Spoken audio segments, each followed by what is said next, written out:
Welcome to BL Stories, where romance, drama, and unforgettable boys' love come to life. Love knows no limits, and the best stories aren't always straight. Subscribe now and join our growing BL-loving family.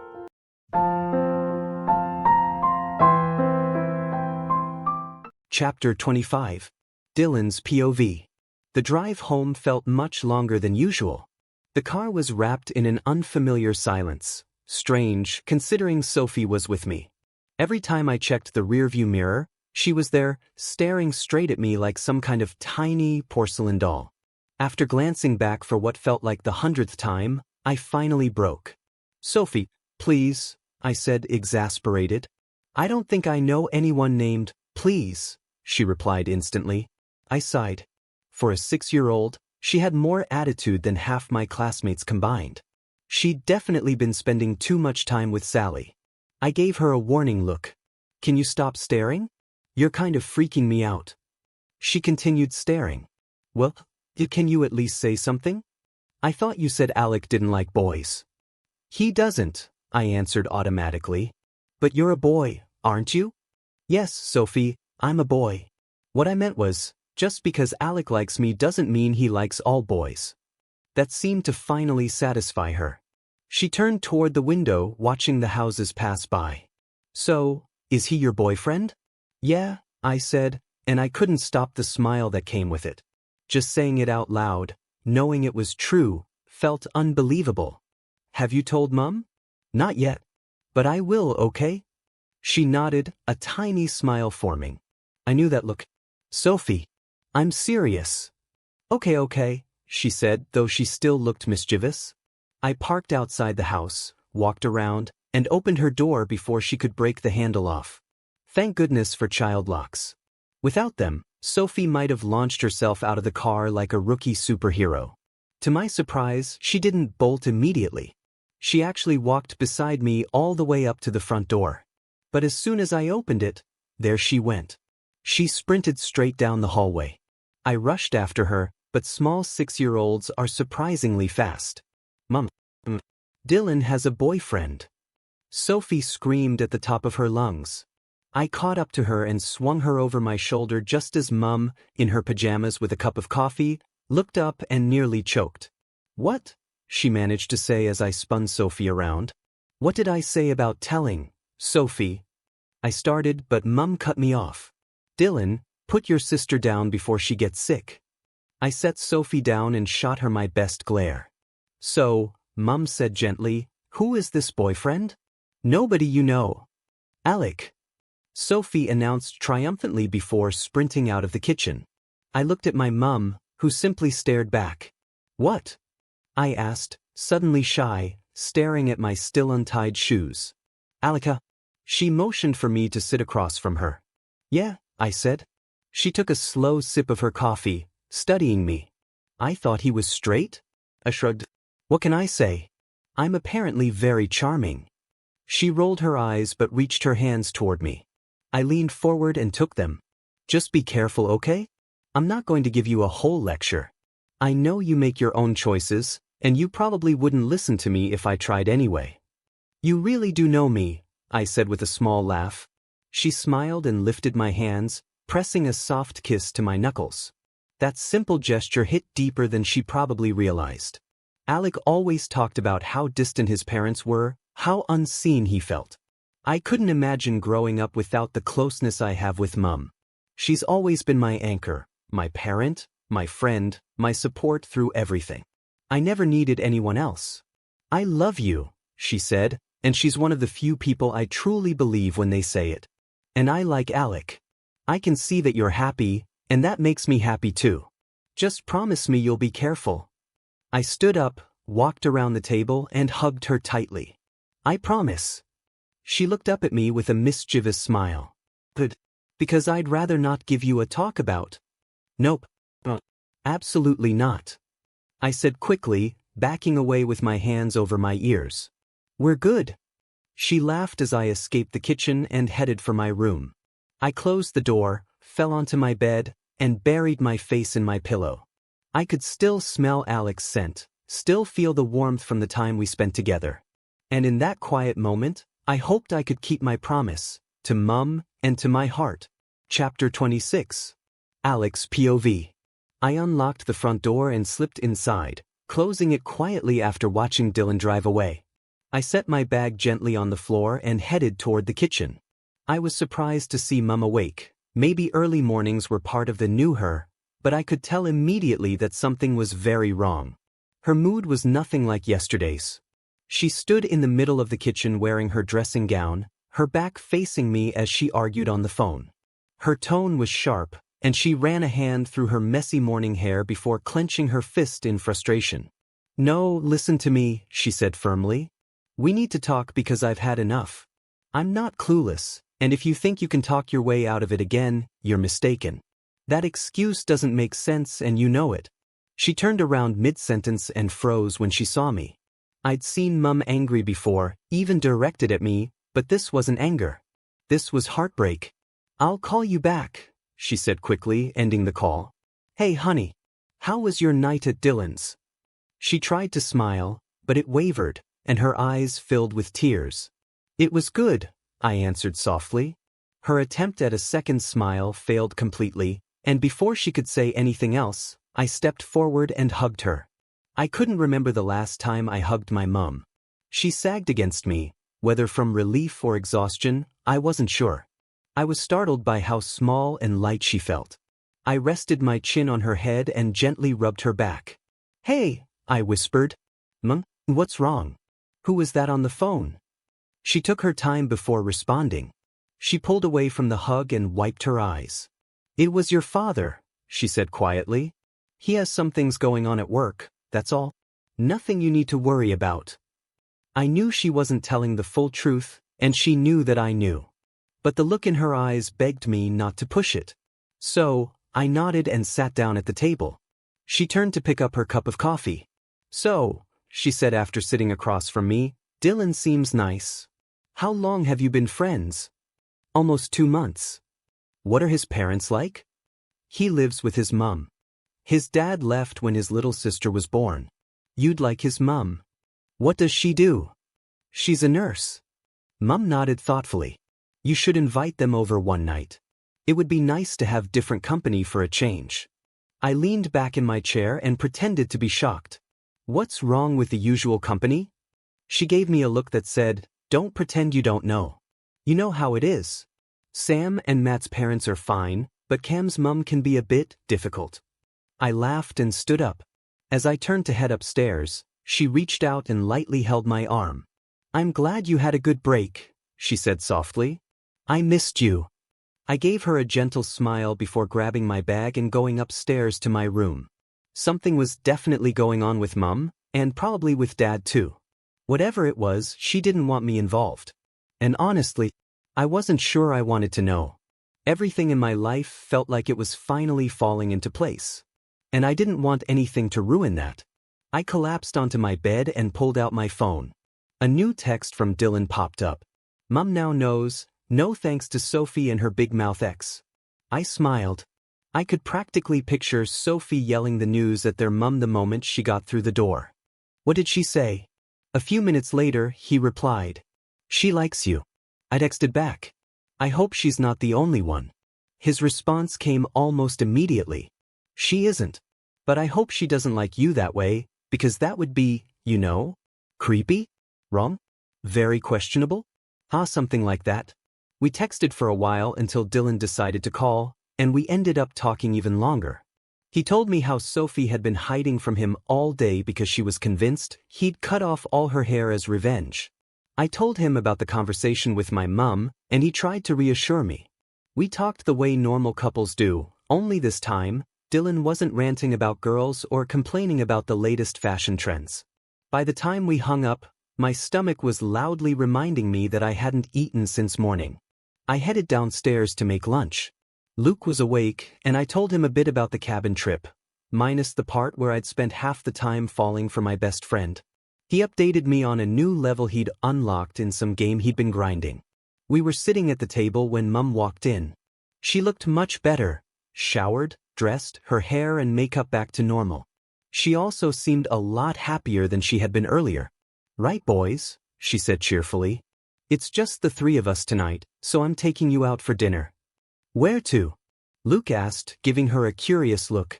I couldn't tell if he was more interested in the restaurant or her sudden good mood. Wherever you want. Luke and I looked at each other and said at the same time, Nando's. Nando's it is, then, she said, ruffling Luke's hair as she walked past. He grinned, then turned back toward me and caught me staring. What? I shrugged. Don't you think things feel a little weird around here? Luke looked around the kitchen, then back at me. I think Mum rearranged the cupboards. I had no idea how we were related. No, genius. I mean the way Mum's acting. And where's Dad? Dude, who cares? We're getting Nando's. Allow me to introduce the very easily impressed Luke Brooke. I headed upstairs with a sigh. I took a long shower, then changed into dark jeans and a white long-sleeved shirt. I even took extra time with my hair. Luke came out of his room wearing jeans and a dark t-shirt. No hoodie. Honestly, I was impressed. On the drive to Nando's, Mum asked us about school and asked me about football. It felt very family. Well, except for the obvious absence of Dad. Nando's was surprisingly quiet, and we grabbed a table near the back. It felt a bit strange having dinner with just Mum, but she was talkative, laughing, and acting like everything was completely normal. If something was actually wrong, this version of her didn't seem too bad. After eating almost enough chicken to knock myself into a food coma, we got ready to leave. I waited outside while Luke went to the restroom and Mum paid the bill. The night air was cold, and I pulled my jacket closer around me. Cold night, huh? A voice said behind me. I turned and saw a guy leaning against the wall next to the restaurant entrance. He looked only a little older than me, dark-haired with light stubble. Yeah, I said. Despite the cold, he wasn't wearing a jacket. He pulled a pack of cigarettes from his pocket and offered me one. I shook my head. He lit one, stepped onto the street, and stared at something across the road. In the glow of the restaurant lights, I noticed the scrapes on his face and the bandage wrapped around his right hand. He caught me looking and gave a small, tight smile. Car accident, he said, taking another drag. Before I could reply, Mum and Luke walked out. Ready to go? Mum asked. I turned back toward the guy.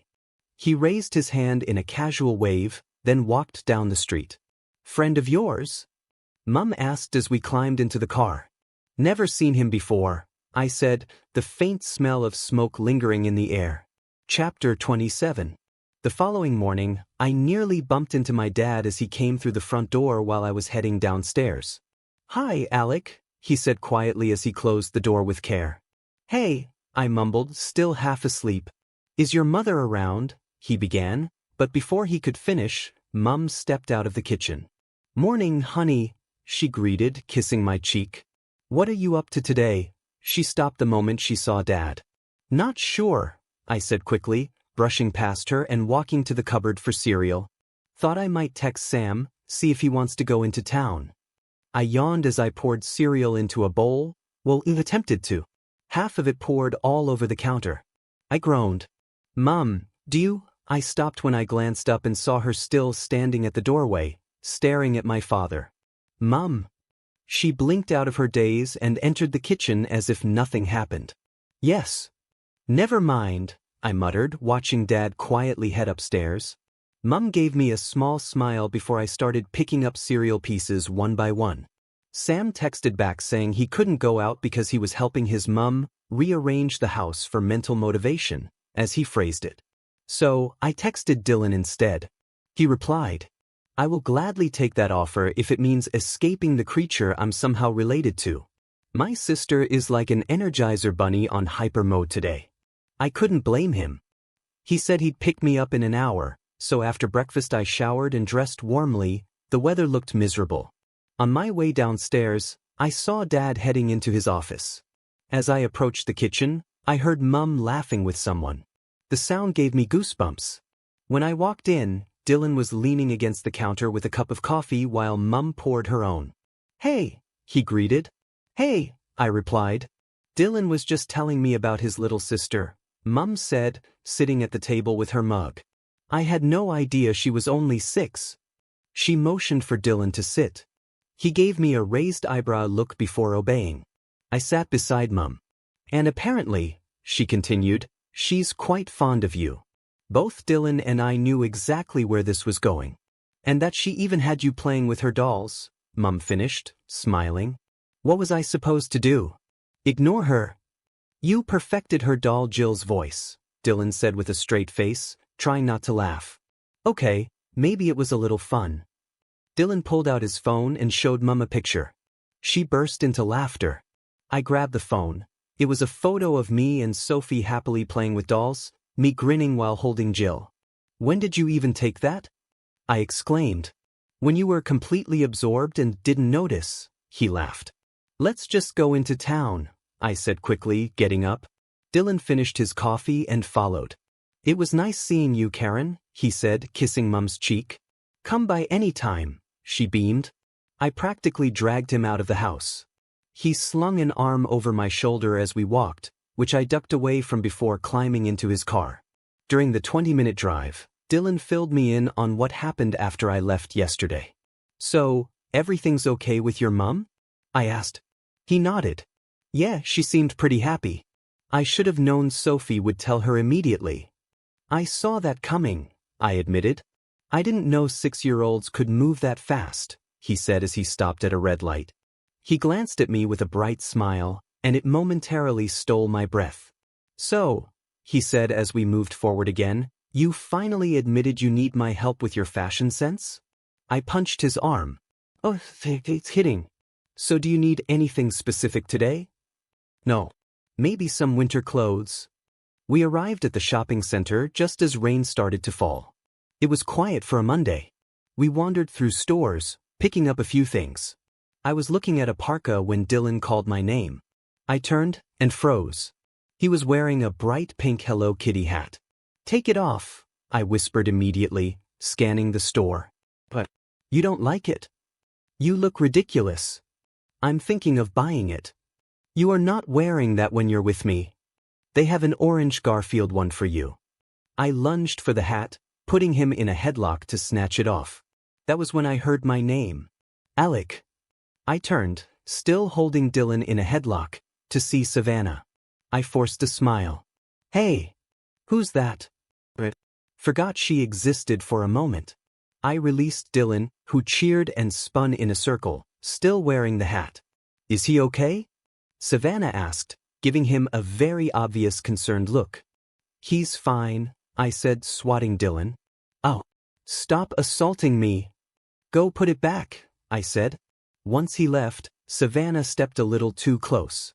So, I was thinking maybe you could come over later? Just the two of us? Why, universe? No thanks, Savannah. Why not? She giggled. Over her shoulder, Dylan was watching, still grinning like he was enjoying every second of my suffering. I'm busy, I said, trying to slip past her. Well, you know you can call me anytime, she said, brushing against me before leaving a quick kiss on my cheek. Dylan chuckled behind me. Thanks for the help, I muttered. I was returning the adorable hat you refused to appreciate, he said. It's still on your head. It's cozy. It's too small. That's not what you said last time, he teased with a wink. I blushed and went to pay for the parka. Afterward, we headed to the food court and got Burger King. We were halfway through eating when Dylan looked past me. What did you do to deserve this? What? He pointed. Kelly and Angie were walking toward us. I groaned and dropped my head on the table. Not a cat, Dylan said, patting my head. I'm not a cat. True. Cats don't get stalked by exes. Before I could respond, Kelly and Angie appeared at our table, Angie wearing enough perfume to stun a small animal. Oh hey Kelly. Angie. I said cheerfully. Kelly ignored me. Who's your friend? She asked Dylan. Your hot friend, Angie added dramatically, posing. Dylan shot me a help me look. I'm Dylan, he said. I've seen you somewhere, Angie insisted. On a TV show? I go to your school, Dylan replied flatly. Oh, are you new?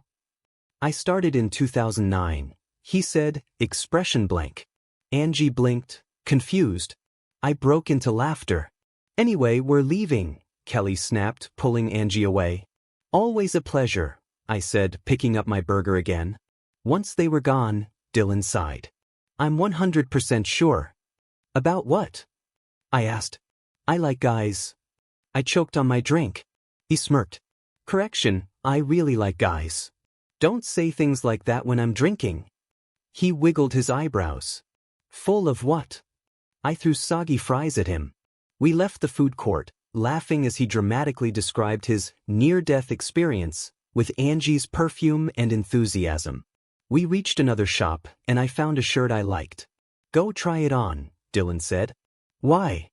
To see if it fits, obviously. He followed me to the dressing rooms. I opened the last stall, and before I could close it, he stepped inside with me and locked the door. What are you? He kissed me. It was soft, warm, and unexpected enough to steal my breath. Dylan gently guided me back against the wall, his hands resting harmlessly at my waist. I kissed him back before we slowly pulled away, both of us out of breath. What was that for? I asked quietly. He brushed my hair aside. Just reminding myself why I'm definitely into you. I smiled and kissed him again, quickly, softly, before pulling away. Let me try the shirt on at least. He sat on the tiny stool, crossing his legs. Go ahead. Knowing he wouldn't leave, I changed, tossing my shirt at his face when he smirked too much. The shirt fit perfectly. Dylan grinned and told me green was my color. We left the stall without running into anyone, paid for the shirt, and hurried to the car through the pouring rain. Once inside, Dylan shook his hair like a dog, sending water everywhere. Dude, he mimicked. You're already soaked. He caught my hand before I could push him again, lifting it to his lips. A soft, simple kiss. It sent a warm spark up my arm. Do you want to stay over on Friday? I asked as we drove. Mum's visiting a friend, Dad will probably be working, but I'll have to look after Luke. Sure, he said, intertwining his fingers with mine. When we reached my house, the rain was pounding so hard we could barely see out the windows. I leaned over just as he leaned in, and we shared a slow, gentle kiss, something warm and unhurried. When we pulled apart, he rested his forehead against mine. I had fun today, he said softly. Me too. He searched my face. You okay? Yeah, I said, clearing my throat. I'll see you Friday. Text me, he said, still looking at me like he wanted to be sure I meant it. I will. I grabbed my bags and dashed to the house. The rain soaked me instantly. I shut the front door behind me and leaned against it, water dripping down my face and into my shirt. If only the feelings flooding through me would disappear as easily. Chapter 28. After spending so much time with Dylan, I realized I needed a guy's day. A proper, all-male hangout. I spent a few days catching up on homework and assignments, and by Thursday, I arranged to meet up with the guys for a kickabout on the field. I dressed warmly, jogging bottoms, hoodie, and football boots, and ran the 10 minutes to the field, hoping the exercise would warm me up in the chilly morning air. The guys were already there, and Cam kicked the football toward me as I arrived. Well, our fourth member returns, Cam called. I passed the ball to Sam. You've got to learn to live without me, Cam. I can't hold your hand every day, I shot back, standing next to Sam. Cam gave me a playful glare. That's because you're too busy holding Dylan's hand, Sam whispered, kicking the ball to Matt. I shoved him and he shoved me back, both of us laughing. Matt and Cam continued passing the ball while Sam and I sat on the wall at the edge of the pitch. Seriously, though, Sam started once we were out of earshot. How are things? Things are good, I said slowly, nodding. Sam raised an eyebrow, waiting for me to elaborate. Things are really good, maybe too good to be real. Everything is moving so fast, and there are all these new feelings I don't quite understand yet. I waved my hands helplessly, trying to explain. He nodded, understanding immediately. What kind of feelings? I don't know, it's like I just enjoy being around him. Even if I'm across the room, I'm happy knowing he's there. And sometimes, when he looks at me, I get this weird feeling inside. Not bad, just different. I gestured again and Sam chuckled. Dude, you've got it bad. I groaned and flopped face first onto the frosty grass. The cold made me groan again, but I made no move to get up. Alec Brooke, who would have thought, is falling in love with a guy, Sam said, still sitting on the wall. I curled up like a hedgehog, rolling on the ground. Why, God, why? I cried. What's wrong with him? Matt shouted, noticing our attention. They had stopped playing and were walking toward us. Peems, Sam said, trying not to laugh as he jumped down from the wall to pull me up. I rolled away. Alec, would you quit acting like a hedgehog and get up? Sam finally dragged me to my feet just as Matt and Cam reached us. Do you need me to get you a hot chocolate? Matt joked, grinning. Nah, I'll be fine, I said, holding my hand out toward him. He playfully threw the football at my head. Right, let's go back to mine and play some Xbox, Matt suggested. Did you drive here? I asked as we walked to the road. Yeah, Sam replied. Lazy bastards, I muttered. Smart bastards, he corrected. We got to Matt's, grabbed some drinks, and fired up the Xbox. Cam and Sam played while I spun around in Matt's computer chair. Alec, I swear I'll beat you up if you keep spinning, Matt warned from his bed. I stopped as my phone buzzed. It was Dylan. So, I told Mitch about us. My heart nearly stopped. I typed back immediately. And? He replied.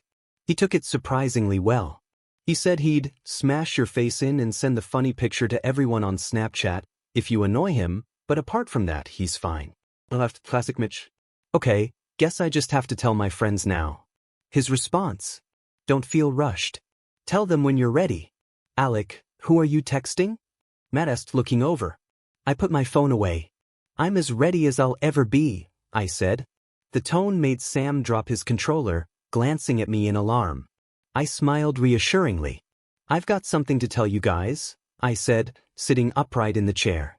2 minutes, Cam muttered, still playing. Sam paused his game to pay attention, earning a glare from Cam. Matt sat up watching me. What's up? He asked. I cleared my throat. Okay, I don't really know how to say this, so I'll just say it. You're going to find out eventually anyway. Alec, Sam interrupted gently. Right, sorry. Anyway, I'm dating a guy.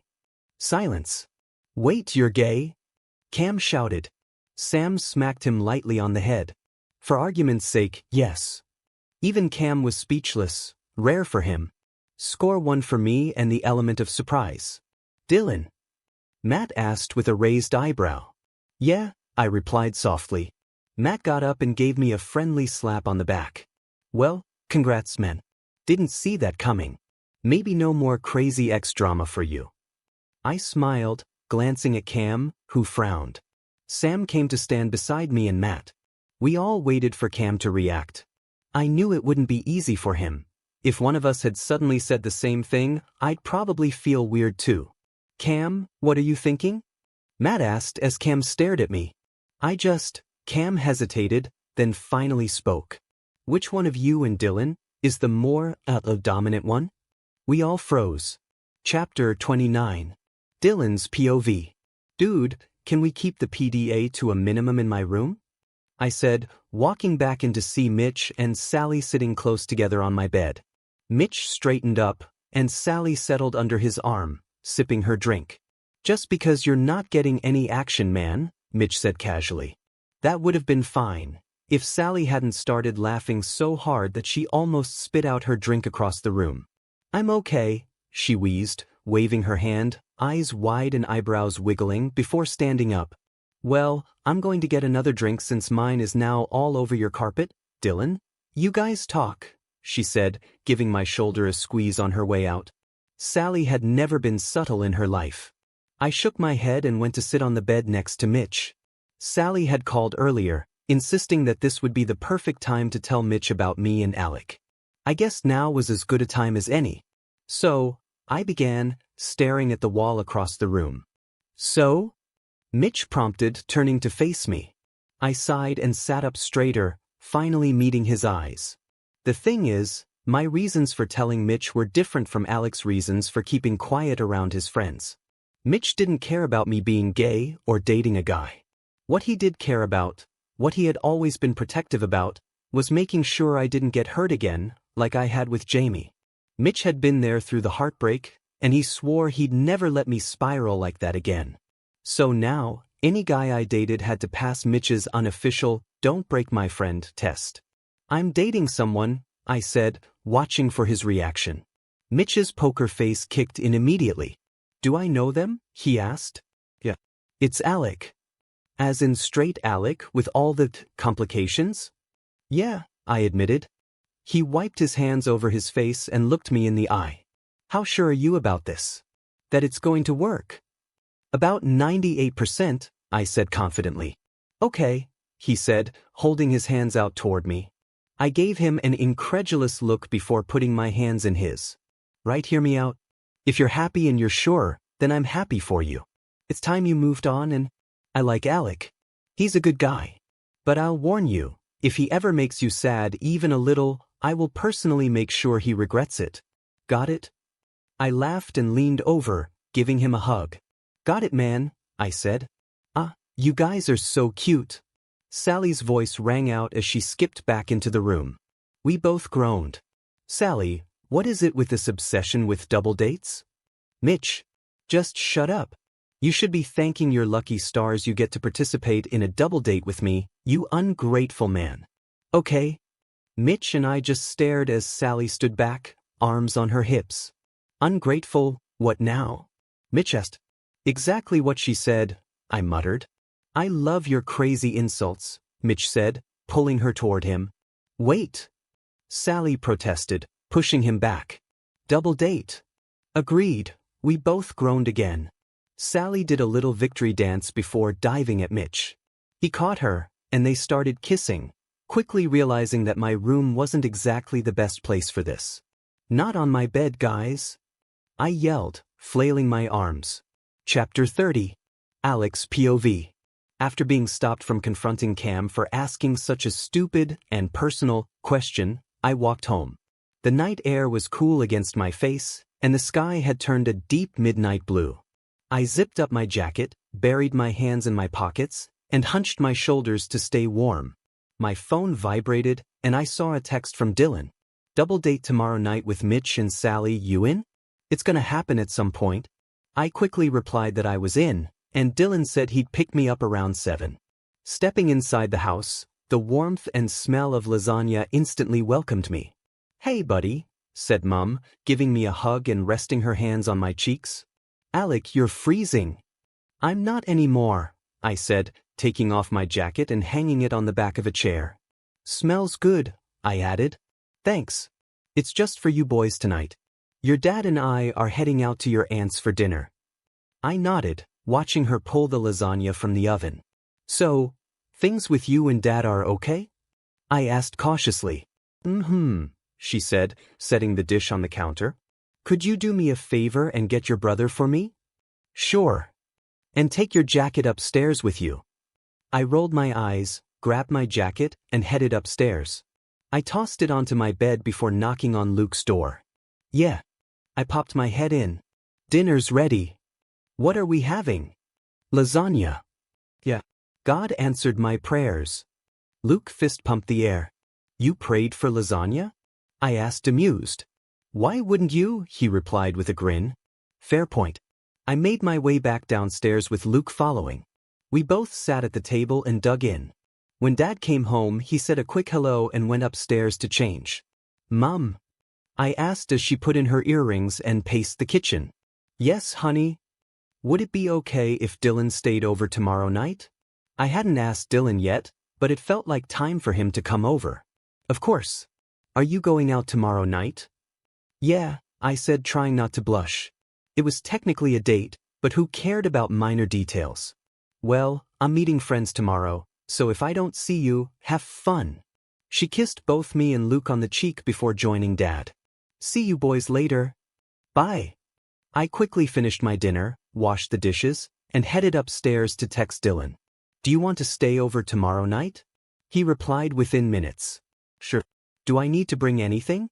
"Just the usual, along with your charming self." "That can be arranged." The next night, it was 10 to 7, and Dylan was sitting on my bed, staring at me while I buttoned up my shirt. "Were you never told it's rude to stare?" I asked, fumbling with the buttons. "Depends on what you're staring at," he replied, walking over. "Need a hand?" He began to button my shirt for me, slowly and deliberately. Every brush of his fingers sent shivers down my spine. When he reached the top, his hands rested on my shoulders as he pulled me close. I froze as he pressed a soft kiss to my lips. I returned it, leaning into him, my heart racing. He pulled back slightly, biting his lip with a teasing smile. "Time to go," he said, stepping back and fixing my hair. "Okay," I replied, straightening my shirt. We left my room together, said goodbye to Luke, and grabbed our jackets before heading to the car. The drive to the restaurant took about half an hour to a cozy place outside of town. A waitress led us to our table before Sally and Mitch arrived. I slid along the booth to leave room for Dylan beside me. The restaurant served Chinese food, lit by soft lanterns that gave the place a warm, private glow. Sally and Mitch arrived shortly after. Sally greeted us with a kiss on the cheek each, while Mitch gave Dylan a half hug and fist bumped me. Sally sat across from me, grinning ear to ear. "This is your Christmas present, by the way," Dylan said as we placed our orders. "What is?" asked Sally. "This double date. So make the most of it." Sally rolled her eyes but soon asked about our holiday adventures. Dylan and I had kept things low-key, while Sally and Mitch had gone rock climbing. "Rock climbing?" Dylan exclaimed, sipping his drink. "Yeah, one of Sally's great ideas," Mitch said with a grin. "He didn't like it because he got stuck halfway, and I made it all the way to the top," Sally teased, giving Mitch a playful kiss on the cheek. "Rock climbing gives you one heck of a wedgie," Mitch warned, and we all laughed. As dinner progressed, the conversation flowed easily. At one point, my hand found Dylan's under the table, and we shared a quiet, comforting squeeze. Sally suddenly pulled out her phone and snapped a photo of us. "Sally, creepy much?" Dylan teased. "Oh, shut up. It's cute," she said, showing us the photo. Dylan leaned against my shoulder as we laughed. After finishing our drinks, we chipped in for the bill, and Sally handed out fortune cookies. "Open it then," she said. I carefully opened mine. "Surprises will be a regular occurrence in your life." Dylan read his aloud. "You will have to choose." I raised an eyebrow at him. He mimicked my confusion, and I tucked the fortune into my pocket. "This is a load of nonsense," Mitch groaned, tossing his fortune on the table. Dylan read it, grinning before showing it to me. "Never say never." "Isn't that a Justin Bieber song?" I asked, laughing. "Well, Justin can have his music," Dylan replied, and I chuckled. "Sally, what did you get?" I asked. "Your pet can be your closest friend in a time of need," she read. "Well, at least we can end tonight with a more promising future than these silly fortunes," Mitch said, standing. We said our goodbyes and watched Mitch give Sally a playful kitty-back ride to the car. Dylan started the engine, and as soon as we were inside, he warmed the car up. "It's freezing," I complained, rubbing my hands. "Give me your hands," Dylan said, cupping them and gently blowing warmth over them. "Thanks," I whispered, smiling softly. He kissed my hands before giving them back, warming not just my fingers, but my heart as well. "Geez, Alec, be a dude and stop having such sappy thoughts." Chapter 31. When we got back to my place, the house was quiet, except for Luke's music blasting upstairs. Dylan and I shrugged off our jackets and headed to the kitchen, where a note on the fridge explained that Mum was staying at her sister's and Dad was probably pulling an all-nighter at the office. I grabbed 2 cans of cola and handed one to Dylan. "Alec, is that you?" Luke shouted from upstairs. "Yeah." I called back, signaling for Dylan to follow me up. Luke was leaning over the banister, looking down at us. "Did you grab something to eat?" I asked. "Yeah, Mum let me order pizza. I'll just be in my room tonight," he replied. "Okay," I said as Luke disappeared back into his room, slamming the door. I rolled my eyes at Dylan and opened my door, dropping my jacket at the end of the bed and stretching in the middle of the room. Dylan placed his jacket on top of mine and closed the door behind him. I rubbed my hands over my face and flopped onto the bed. Dylan wandered over to my iPod docking station, scrolling through the songs. I stared at the ceiling for a few minutes before getting up to stand next to him. "What are you looking for?" I asked. "Nothing in particular," he said slowly. I leaned over his shoulder, and then Dylan suddenly jumped, yelling, Jesus, dude. What? I exclaimed. He grinned and pressed play on the iPod. The music filled the room, and I couldn't help laughing. Dylan laughed along with me. I backed up as Marvin Gaye's smooth voice began, filling the room with, "Let's get it on." Dylan raised an eyebrow at me and walked closer. This time, I didn't wait. I leaned in and kissed him. I cupped his face in my hands and pressed my lips to his.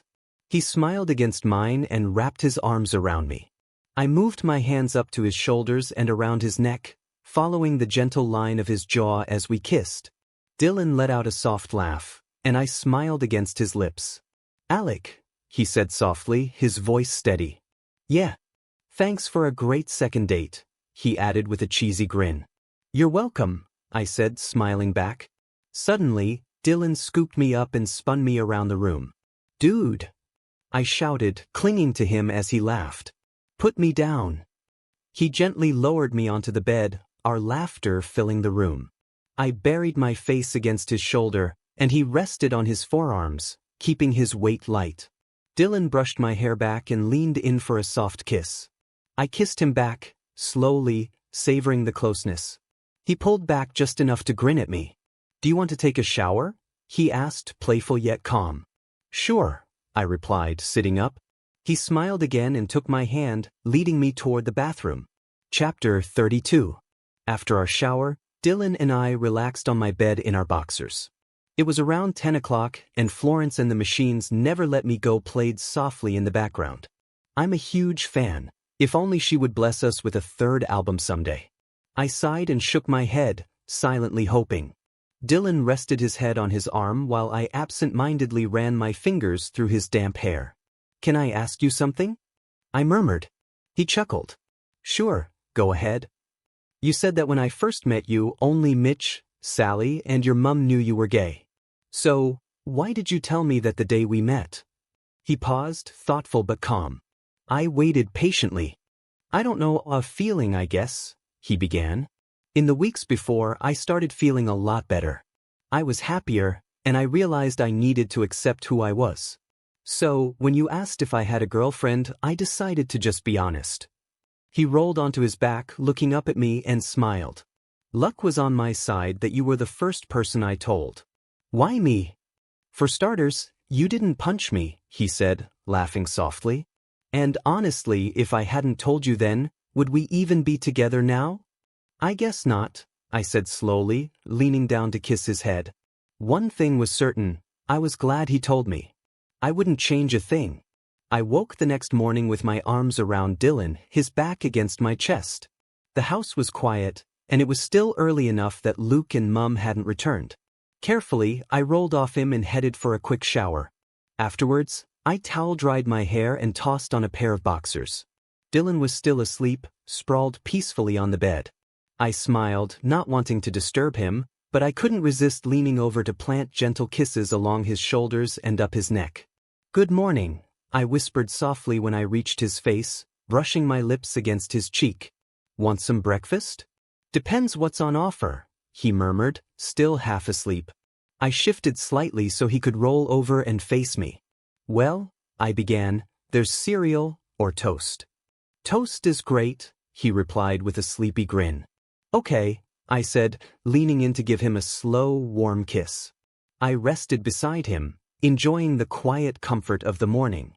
There was no rush, just us, laughter, and the gentle comfort of being together. "Are you working today?" I asked. "No, only Sundays." "I'm off tomorrow too," he said. I nodded and gave him a quick peck before getting up. "Breakfast?" "Breakfast," he agreed with a smile. We spent the morning on the couch watching Friends, our little guilty pleasure, when Mum got home just after 11. "Hi boys, have a good night?" she asked. "It was great. How was yours?" Dylan responded smoothly, letting me hide the blush creeping up my cheeks. "It was good. Your aunt asked about you, Alec. We'll need to visit her sometime," Mum added.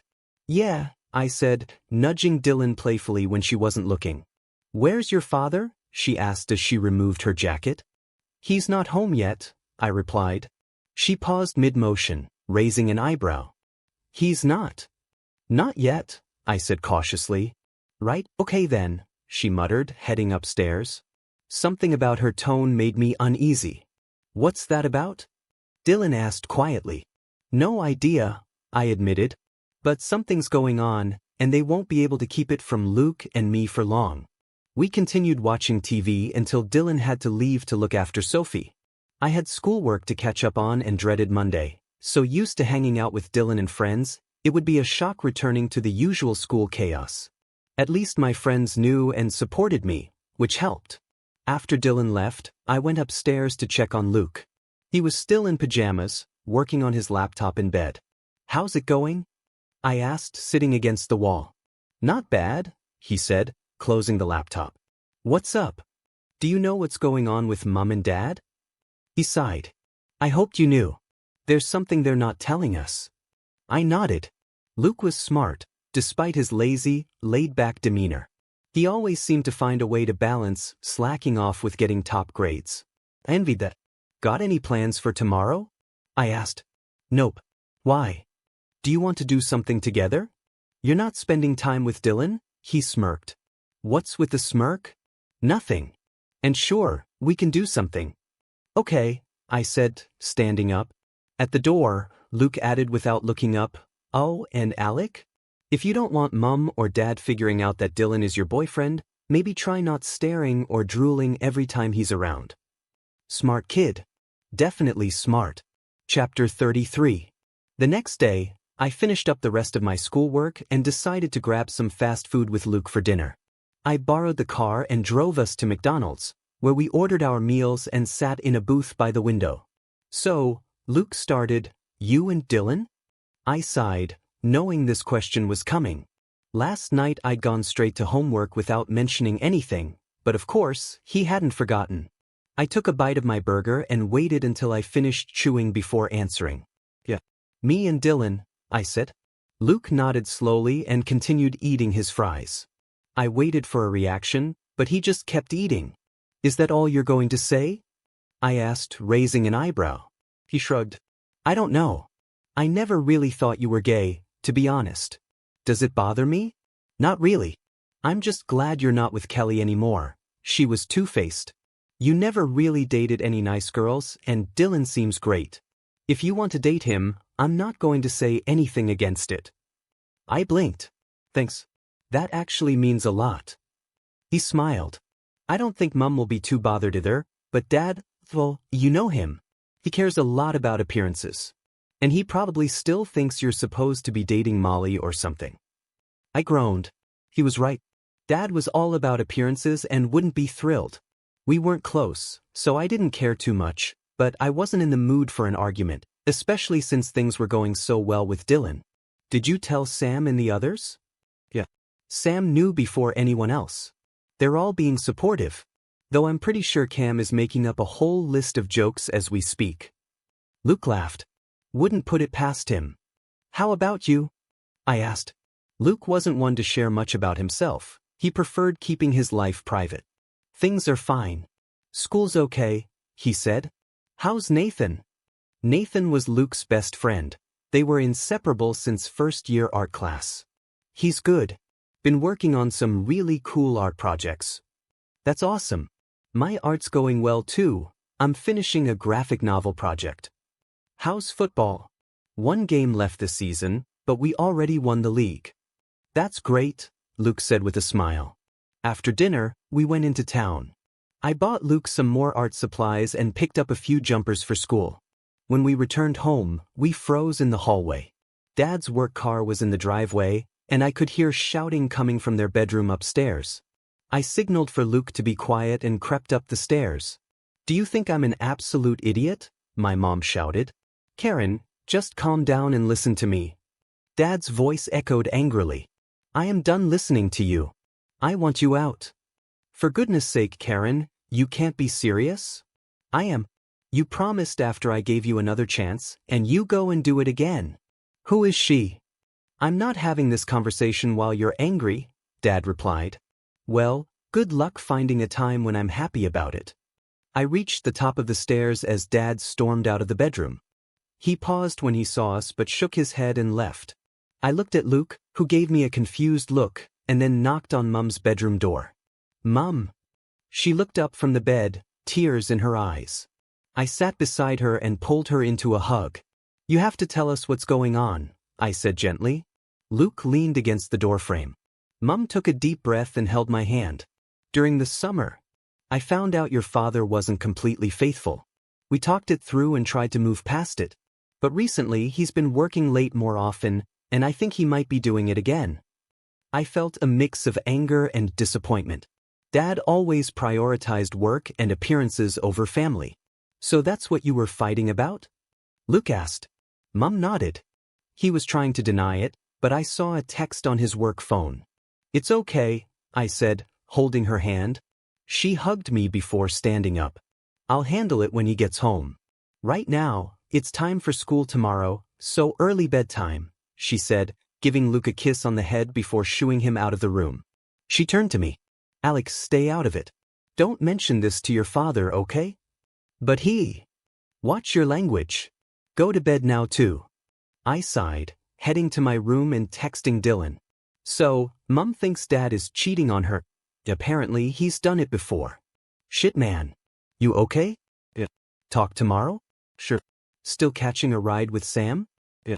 Okay. See you tomorrow, babe, winky face. How does he always manage to make me smile? Chapter 34. You hear that silence? Exactly. I wanted to crawl back into bed when my alarm started blaring at 7:30. The start of a new term.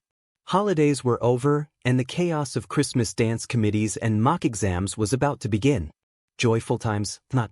I used what little willpower I had to drag myself out of bed and into the shower. First day back at school, and this time I had a boyfriend. Holy crap. I'd been trying not to think about returning, not thinking about how having a relationship with Dylan at school would work. Did that mean I'd have to come out? And if I did, my parents would find out, and then, what if I told everyone I was gay even though I wasn't sure what that meant for me yet? Okay, maybe I was overthinking this. I took a deep breath and leaned against the cool tiles. Think happy thoughts. Release the negative energy. What are you doing, Alec? Get a grip. I turned off the water, got dressed, and collapsed onto my bed. During the holidays, it had been easy. Just me and Dylan. No one else mattered, no one else to worry about. I rubbed my face and groaned, punching the wall lightly in frustration. What? Luke's voice called through the door as he opened it. What did the wall ever do to you? He asked, stepping in. I glared before hiding my face under a pillow. You're freaking out, he said, pulling it away. Is it that obvious? I muttered, rolling onto my stomach. Can I borrow your phone? Yeah, I mumbled. A few moments later, Luke was speaking again. Hey, I was just wondering if you could talk to Alec. Yeah, you knew this would happen, huh? Okay, here he is. Luke held the phone to my ear. Hey, I said, recognizing Dylan's voice. Luke quietly closed the door behind him. Hey, you doing okay? Dylan asked softly. Just, I don't know. Dylan chuckled, and just hearing his voice made me feel calmer. I know what you mean. It's going to be okay. I'm not going to start making out with you in the hallway or anything, he added, and I couldn't help laughing. But seriously, he continued, you don't need to tell anyone anything. It's none of their business. I'm not going to demand that you hold hands in front of everyone. I wouldn't do that. I know. I guess I just got used to us, and I didn't want things to change too fast. I'm just not ready yet, I admitted. Hey, I totally understand. No one expects you to do anything, especially not me. Our friends know and are fine, and that's what matters. Screw everyone else, he said. I laughed. He was right. I didn't have to act a certain way. Thanks. I was just acting silly, I said, sitting up. It wasn't silly. You can talk to me about anything, anytime, he replied. Yeah. See you at school? See you at school. Luke knows, was the first thing I said to Sam as we got into the car. Well, hey, one family member down, 2 more to go, he replied. He didn't have to tell me, Luke said as he climbed into the back seat. It was pretty obvious. It was, wasn't it? I said, punching Sam lightly in the arm. Just drive, I added, buckling my seatbelt. The mornings were darker and colder now, so traffic was heavy. It took Sam a few minutes to find a parking spot. We got out and said goodbye to Luke before heading toward our friends gathered around Matt's Jeep. "You okay?" Sam asked, slinging an arm over my shoulders. "Yeah, I'm good," I said. I barely had time to answer before Sally jumped on me, wrapping her arms around my neck. I caught her instinctively. "Hey, Sals," I said, trying to pull her off me. I looked at Mitch, who was sitting next to Dylan in the open boot of Matt's Jeep, silently asking for help. He and Dylan both laughed. "Come on, Sally, let the poor guy go," Mitch said, gently pulling her off me. I stretched and climbed onto the edge of the Jeep, sitting next to Dylan. "Hey," he said, bumping his shoulder into mine. "Hey, how are?" "Ah." Everyone froze as Sam tackled Cam to the ground. "Oh, for goodness sake, will you two cut it out?" Matt groaned, placing L between himself and the chaos. "Told you," Sam said, dusting himself off. Cam lay on the ground, still catching his breath. He said he had abs of steel. I said I could still knock the wind out of him. "I proved my point," Sam explained. The bell rang and we gathered our things, heading to class. Matt, Dylan, and I had double history, so we said goodbye to the others and took our usual seats. Mr. Fletcher arrived, looking far too cheerful for a Monday morning. Dylan rolled his eyes and I smiled, bracing myself for the lesson. "Right, class, glad to have you back and looking eager to learn," Mr. Fletcher said. The groans were immediate. "That's the spirit. Let's continue where we left off." I silently counted down the days until Christmas. By lunchtime, it felt like we hadn't even had a break. Everyone acted normal, like nothing had changed.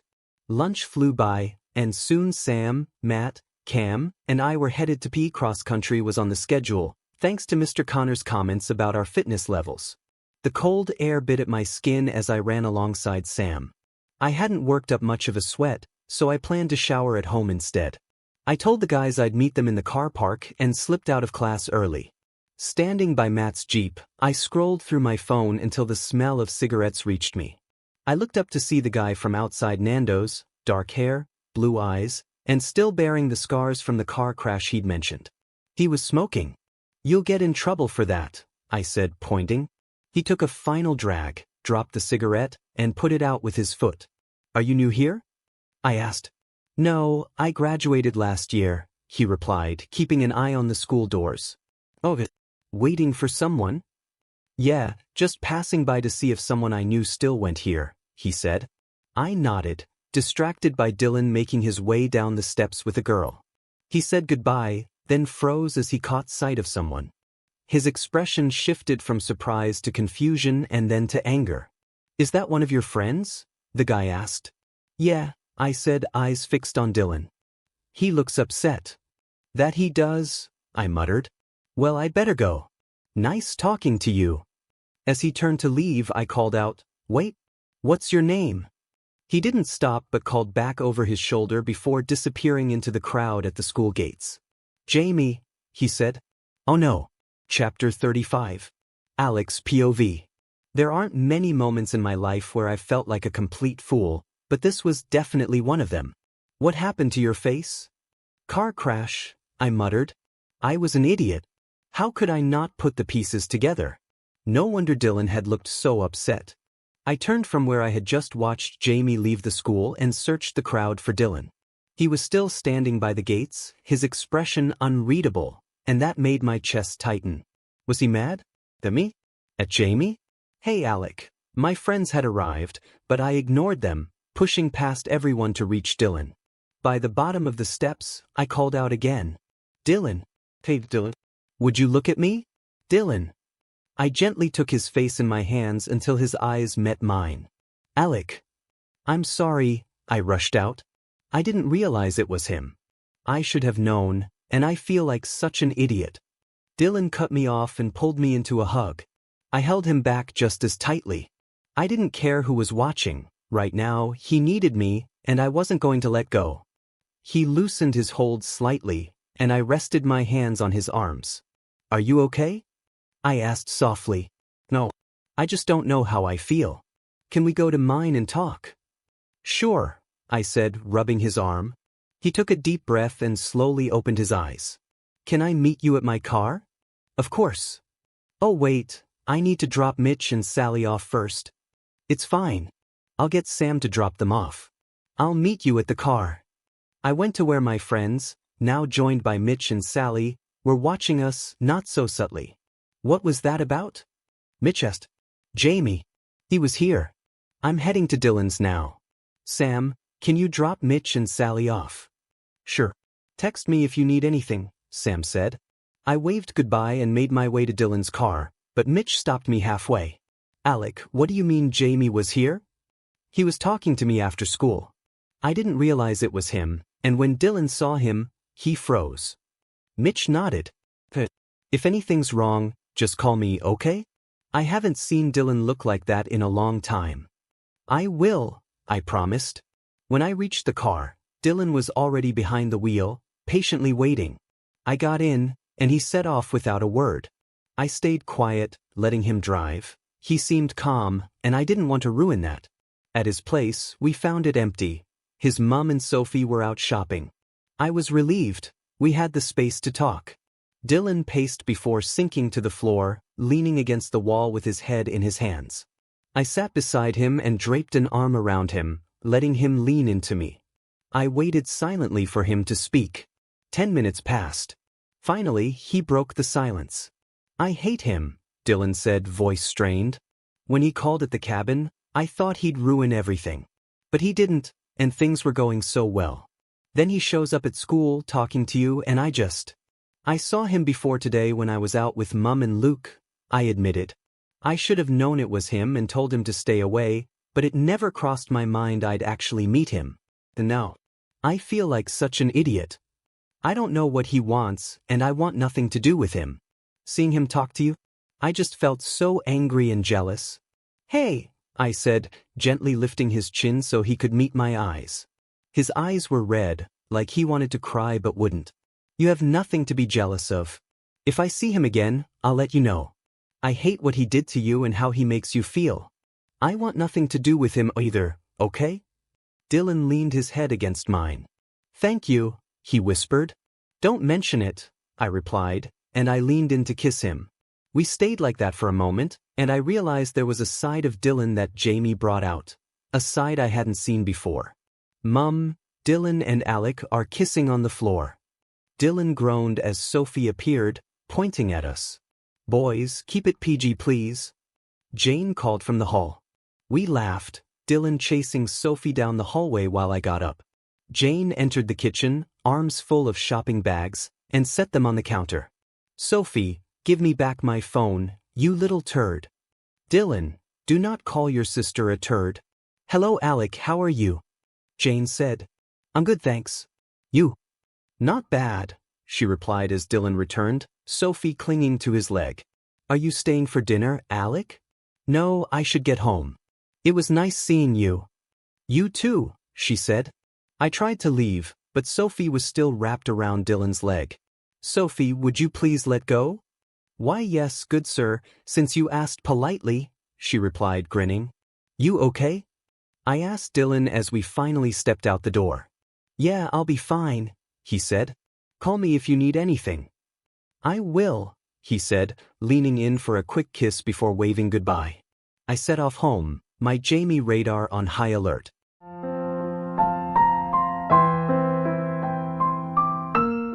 Thanks for listening to today's BL story. If it made your heart skip a beat, don't forget to like, comment, and subscribe. Only here on BL Stories, where love knows no limits.